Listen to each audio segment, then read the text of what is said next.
चैत्र शुक्ल का महीना जो अब आने वाला है, हम लोग का नव वर्ष कब होता है? किसी को मालूम है कब होता है? कोई एक लोग बताइए।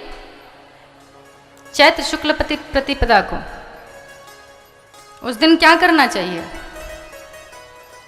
1 जनवरी को हैप्पी न्यू ईयर नहीं बोलना चाहिए, उस दिन बोलना चाहिए हैप्पी न्यू ईयर। और 1 जनवरी को भगवान के पास जाइए चाहे मत जाइए, जब अपना हिंदू नव वर्ष आए तो सभी लोगों को उस दिन भगवान के पास जाना चाहिए, भगवान की विधिवत पूजा करनी चाहिए, घर में खूब भगवान को सजाइए।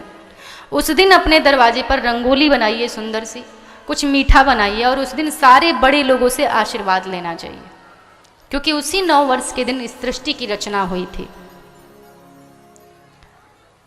हमारा नव वर्ष उसी पंचांग से ही शुरू होता है। आज भी कोई तिथि मुहूर्त, आप शादी विवाह कुछ भी जब आप दिखाते हैं पंडित जी से, तो पंडित जी अंग्रेजी कैलेंडर के हिसाब से आपको नहीं बताते हैं, वो हिंदू कैलेंडर के हिसाब से आपको बताते हैं।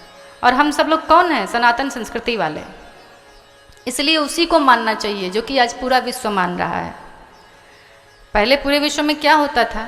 लोग शव को दफना देते थे, और ऐसे कोई कितना भी समझाता ना सनातन संस्कृति की बात, तो किसी के समझ में नहीं आती। एक कोरोना वायरस ने सभी को समझा दिया कि शव को जलाना चाहिए।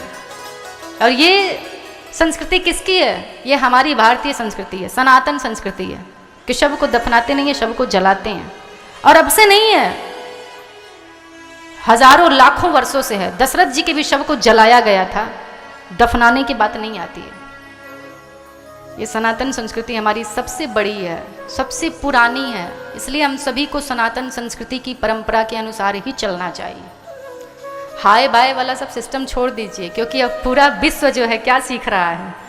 नमस्ते। जिन अंग्रेजों को बोलना नहीं आता वो भी कर रहे हैं नमस्ते। और हमारे तो एकदम, ये तो हमारे खून में है। फर्क यही है कि वो लोग हमारी सभ्यता अपनाते जा रहे हैं और हम अपनी ही सभ्यता छोड़ते जा रहे हैं। तो सबसे जरूरी ये है कि हम अपनी सभ्यता को पकड़े रहें, और इस पे हम लोगों को गर्व करना चाहिए।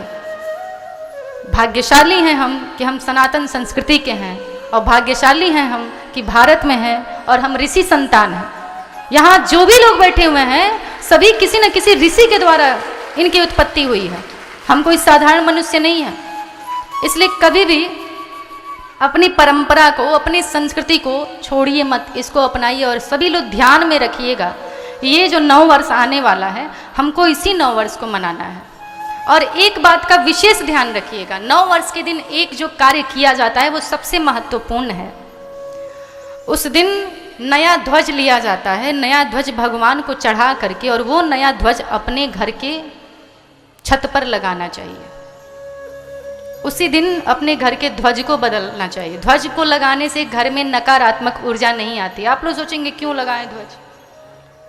सभी को भगवा ध्वज लगाना चाहिए अपने छत पे, उससे नकारात्मक ऊर्जा नहीं आती है और भगवान की असीम कृपा बनी रहती है। नकारात्मक ऊर्जा अर्थात भूत प्रेत इत्यादि बाधाएं जो होती हैं, वो ध्वज जो होता है उस पर हनुमान जी का चित्र बना होता है। और आप सुने होंगे, भूत पिशाच निकट नहीं आवे, महावीर जब नाम सुनावे।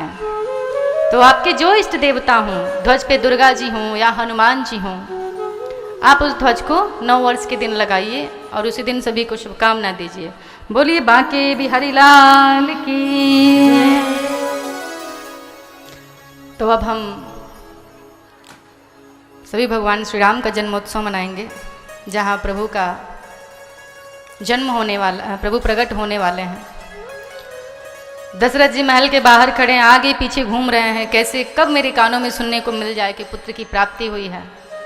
और बाबा लिखते हैं श्री रामचरितमानस में कि नवमी तिथि मधु मास पुनीता, नवमी तिथि मधु मास पुनीता, शुक्ल पक्ष अभिजित हरि प्रीता, शुक्ल पक्ष अभिजित हरि प्रीता, नवमी तिथि मध्य दिवस अति शीत न घामा, मध्य दिवस अति शीत न घामा, पावा सकल लोक विश्रामा, पावा सकल लोक विश्रामा।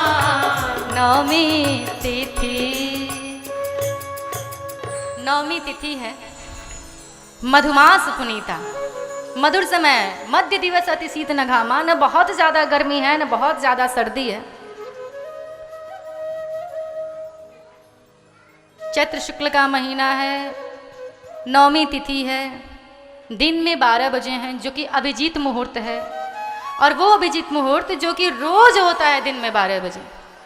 अगर आपको कोई शुभ काम करना हो, आपको कुछ मुहूर्त ना मालूम हो तो दिन में 12 बजे करिए, क्योंकि रोज ही वो मुहूर्त कभी नहीं बदलता है, रोज दिन में 12 बजे अभिजीत मुहूर्त आता है।